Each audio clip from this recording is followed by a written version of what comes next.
Eu quis deixar para postar esse vídeo hoje bem tarde, porque eu queria ver se aparecia alguma coisa a mais, né? Alguma coisa diferente, alguma coisa complementar, talvez, porque não sei se eu não queria só acreditar ou o quê, mas, enfim.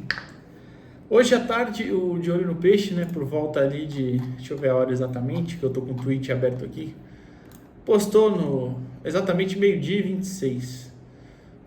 Postou no seu Twitter que é um negócio assim: reviravolta aumentam as chances de Fábio Carille seguir no Santos em 2025. Líderes do elenco defendem a continuidade.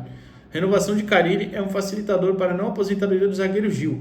Mais detalhes nos bastidores do clube a partir das 5h30 no programa deles diário, né? Às 5h30 eu abri o programa diário para escutar o Felipe Camargo falando, né, sobre isso. E lá ele disse que, basicamente, né, falou sobre isso, as lideranças, e aí citou uma outra coisa muito importante, né, que o clima com a alta cúpula do Santos, né, não só o Marcelo Teixeira, outros diretores, estava muito desgastado, principalmente naquela época do vai não vai para o Corinthians. Mas que agora está melhor esse clima, que dentro do CT o ambiente está melhor e que os líderes, né, defendem muito isso, a permanência dele, enfim, tudo mais. E aí eu já começo a levantar alguns questionamentos. Por que o clima está tão melhor assim? O desempenho não é melhor. Vieram algumas vitórias a mais, mas escaparam outras. Ponte Preta mais recentemente, Chapecoense ainda mais recentemente, há 2 semanas. Goiás, enfim. O que melhorou exatamente? Com o elenco, as informações que a gente tinha era de que o clima sempre foi bom entre ele e Carille, até os que, por exemplo, não eram utilizados, o Nonato, por exemplo, que foi pouco utilizado, foi o Fluminense. Eu sei de pessoas de dentro do clube que falaram que ele saiu dizendo, né, pô, não tenho o que falar do Carille, ele e a comissão sempre foram bem transparentes comigo, você não tá bem agora, outros estão melhores e tal, enfim. Então eu sei que dentro do clube, pelo menos o que eu escutei, é que o clima era bom. Por que com os diretores mudou assim, de repente? O que aconteceu? Enfim, aí a gente teve a questão da renovação do Bigode aí, parece que apareceram, né, a própria informação do Júnior Peixe cita o Gil, né, parece que o Juliano também pode ser renovado, enfim. E aí a gente volta a falar, os líderes do elenco, o Schmidt, por exemplo, já tinha assinado por 1 ano e mais um, né, já tinha, um era opção, mas já tinha sido ativado, acho que no site da Federação Paulista já está lá o contrato do João Schmidt, por exemplo. Eu falei Juliano, o Juliano pode renovar, o João Schmidt já tinha ativado aí a cláusula, né, no site da Federação Paulista está o contrato dele até o final do ano que vem, enfim. Agora, eu fico me perguntando o que aconteceu. E mais do que isso, né? A gente olha de fora e ouve, vai ter reconstrução, vai ter limpeza. A Gabi, por exemplo, cita muito na live do trio, né? Todo dia às 10 horas da manhã, no canal 20 Santos, que o que ela tem de apuração é que vai ter uma limpeza no final do ano. E, obviamente, que eu acredito na informação dela, porque gente de lá de dentro está passando isso. Mas aí é difícil você pensar em como você vê renovação se alguns caras estão ficando. Alguns caras que já têm uma certa idade, alguns caras que não desempenharam tão bem esse ano, que já não tinham espaço em grandes clubes, ou que se tinham. Eu vou pegar o Gil e o Juliano de exemplo. Estavam num Corinthians que brigava para não cair, que o próprio clube não tinha interesse em mantê-los.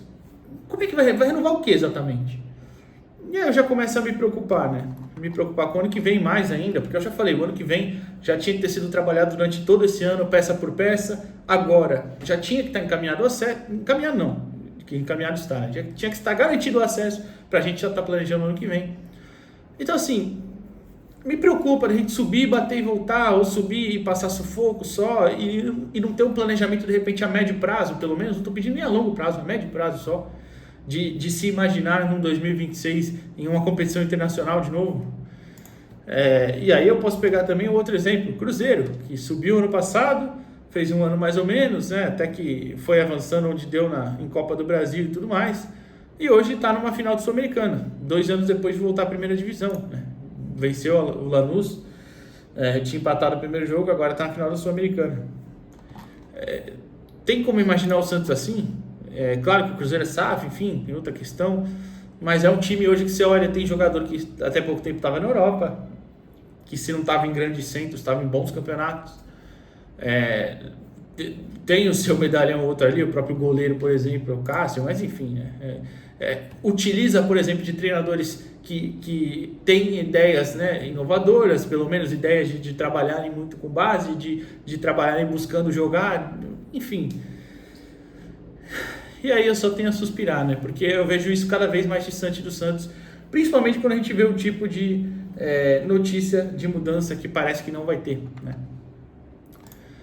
Enfim, e aí eu pergunto para vocês, o que a gente vai esperar, né, de uma direção que pode ter seus méritos no começo do ano? Tudo bem, né? Até teve, chegamos numa final de Paulista, há muito tempo que não, mas no fim a gente perdeu, né? No fim a gente perdeu também. Para mim, eu já falei no vídeo do pós-jogo daquela final, a gente perdeu tentando jogar só depois que toma o 2-0, então é difícil. É muito cansativo, mas ao mesmo tempo a gente continua batendo na tecla, né? A gente continua falando, porque para mim é um absurdo ficar o Carille pro ano que vem. Eu acho que não tem clima, e eu acho assim, até o próprio Felipe Camargo cita na live dele hoje, né? Que quando ele conta dessa apuração dele, ele diz que e é verdade, porque eu estava lá na coletiva do pós-jogo de Santos e Ceará, ele pergunta se o Carille vai ficar pro ano que vem. O Carille fala que ainda não sabe e tudo mais, mas que estava participando do planejamento. Só que lá em Itu, na coletiva pós-jogo também, tá na Santos TV, um repórter de Itu pergunta e ele fala, como eu vou falar não pro Santos, né? Não tem como e tal. Ou seja, mudou um pouquinho, né? E aí você vê, e o próprio Camargo cita isso, que ele estava mais brincalhão, o Carille na coletiva tal, e brincando com o repórter lá e tudo mais. E eu já tinha falado aqui até, né? Parece que aqui nos últimos jogos na Vila ele tava de saco cheio, sabe? Tava meio que não afim de responder as coisas, meio que respondendo de qualquer jeito, enfim. Mudou alguma coisa, então? Vale lembrar que ele tem cláusula da renovação automática sim, tá? Mas queriam conversar, né? Diretoria, ele, após o campeonato, né? Será que já conversaram? E até, aproveitando de atualização, né, o próprio Twitter do De Olho no Peixe postou agora às 10h01, são 10h19 agora, que a assessoria o tweet é esse: a assessoria do zagueiro Gil nega a relação entre a aposentadoria do jogador e não permanência de Carille no Santos. Aí abre aspas, né? Independe disso, é uma decisão de carreira e pessoal. Está se sentindo bem, são quase 50 jogos no ano e perto do acesso, ele vai resolver no fim da temporada. Que é outro que fez um baita ano também, um ótimo ano, importantíssimo, mas eu acho que não tem condição de jogar uma Série A. Só se fosse como o último zagueiro, entre aspas, de reserva ali, enfim. É difícil, é muito difícil. Mas eu acho um absurdo, eu acho que não pode o Carille ficar no Santos no ano que vem. E acho também que a gente está já perdendo tempo. Fechou? O que você acha disso? Amanhã certamente a gente vai debater muito na live do trio e vamos ver o que vai acontecendo também durante a semana.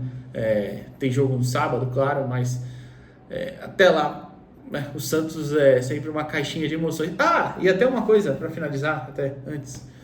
Teve o delegado aí, o vice-presidente do conselho, né, que é um delegado, falando que o Neymar volta. Ele deve fazer parte lá da gestão de alguma forma, né, porque todo mundo faz, mas eu prefiro deixar para lá, só comentar se realmente necessário. E até, muita gente até cita, mas e o São Paulo e tal? A informação da Gabi é que vai ter negociações, né, ainda, tem conversas e tudo mais. Mas a gente começa a estranhar, né, porque se você renova com o Bigode, com o fulano, com o ciclano, e você vai buscar um cara que a gente sabe que tem ideias muito diferentes, ideias de, por exemplo, ser agressivo em campo, de pressionar o adversário, não vai fazer isso com esses caras. Vai renovar com esses caras e buscar ele? Como é que vai ser? Não sei. Me parece que há uma divergência de ideias talvez lá dentro. Ou não sei. Porque se você assina um contrato depois, ficaria difícil de se livrar, né? Renovações, independente de ter os gatilhos lá, famosos gatilhos ou não, né? Enfim, o que você acha?